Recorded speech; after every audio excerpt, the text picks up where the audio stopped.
For today's video guys, babaguhin natin yung pintura ng ating paraphernalia, yung ating baton holder, yung para lagyan natin yung content ng laman ng spray guys. Kaya tinitipid natin yung walang pintura lang ating tinitirahan kasi mukhang mababaguhin natin guys para mukhang bago na. Gamit kasi ito sa ating trabaho ito lang nalalaman kong trabaho guys, sa pagiging security. Dito lang ako naka-income guys. Sana madagdagan ang YouTube guys, yung konti kong income sa pagiging security. Kaya yun, nagbablog tayo, pinipinturahan natin ang ating paraphernalia. Yung ating baton holder ay binabago natin ng spray. Kahit konti ng laban, tinitsagaan natin para yung maliit na laman ay masulit naman, saka itapon tong spray na to.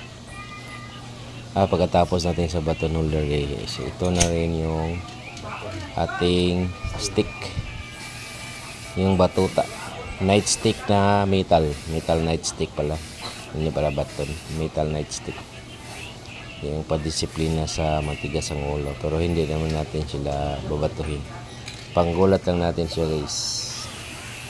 Ito, binabago natin pintura sa ating stick holder, night stick holder. Sinusulit natin kasi konti lang laman ng ating spray. Pabili pa tayo ulit. Pwede na guys.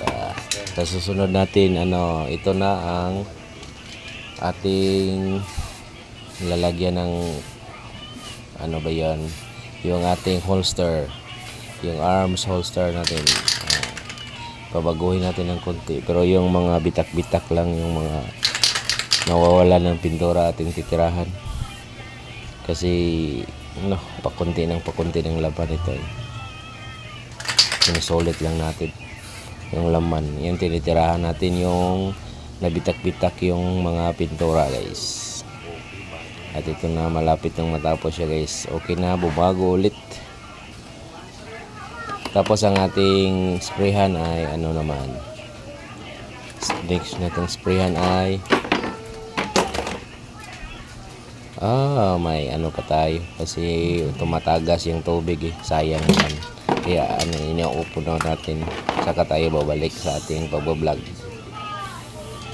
Interruption. Ito yung ating next na sprayan ay itong medicine holder, medicine kit, yung nakalabay yung gamot natin, yung may alcohol, cotton at saka may mga tableta.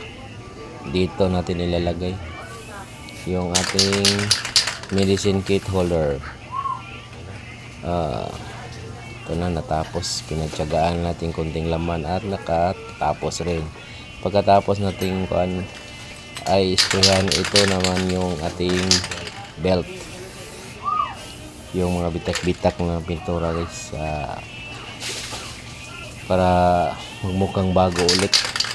Although hindi siya shiny, pero kampante pa rin, okay pa rin ang bearing niya kasi mukhang bago ulit Bibili tayo ng pintura na pang shiny, gagamitan ng brush natin sa susunod.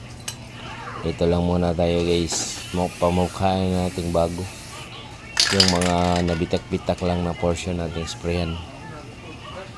Pwede siya guys, mukhang bago na ulit. Tapos ito isusunod natin sprayhan ay itong ating handcuff holder, para magmukha siyang bago. Although 5 months pa ko itong na-order, pero mukha na siyang luma.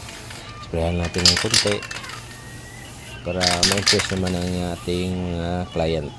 Itong si guard ay mukhang snappy. Ito na, malapit ang matapos. Ito na, mukhang bago ulit ang ating handcuff holder. At sa susunod nating sprayan ay itong ating magazine holder, pero hindi magazine nating sinilid. Parang ngayon guys, magazine holder lang siya guys, pang decor lang guys. Pero pag may magazine na detach natin, saka natin lagyan. Pero pag sprayan natin para bumago ulit, parang mukhang snappy tayo. Muloy na siya shiny pero okay na rin guys. Ito na parang na naubos na talaga ang laman guys. Pagtapon natin guys, nasulit pa natin, may laman pa ng konti, kaya ayon, ginamit pa natin. Okay, bumago ulit siya guys, wala na mga bitak-bitak.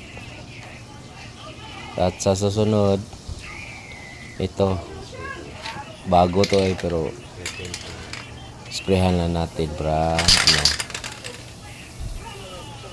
may bitak na rin siya ng konti. May konti pa namang laman, so in-spray na natin para masulit na yung mga paraphernalia natin, ay wala ng mga bitak-bitak na pintura. Sa sunod natin, bibili tayo ng shiny, kasi hindi ito shiny. Dapat yung shiny na spray o diba pintura gamitin. I-dry natin sa sun.